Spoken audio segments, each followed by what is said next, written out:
Depuis la chute des cours du pétrole, les pays producteurs et exportateurs connaissent une conjoncture économique défavorable. C'est la raison pour laquelle plusieurs États tels que le Gabon, le Cameroun ou encore le Congo mobilisent les fonds sur le marché financier pour leurs différents projets de développement.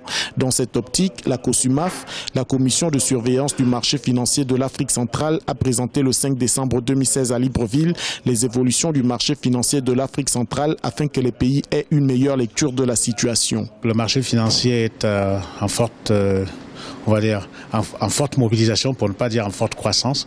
Et il est présent.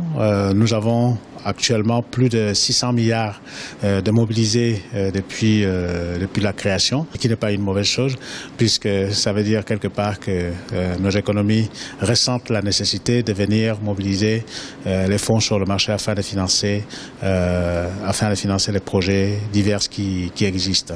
Au Gabon, la situation économique délétère a été accentuée par la dynamique post-électorale qui a suivi l'élection présidentielle du 27 août 2016. Aujourd'hui, le pays multiplie les stratégies pour rapidement se relever. Nous sommes aujourd'hui en conjoncture économique défavorable et les États ont besoin de financer leur développement. Dans ce cadre-là, pour un certain nombre d'États, ils ont à recourir au marché financier pour se financer. Vous savez que l'État congolais est en train de préparer un emprunt obligataire à hauteur de 150 milliards de francs CFA.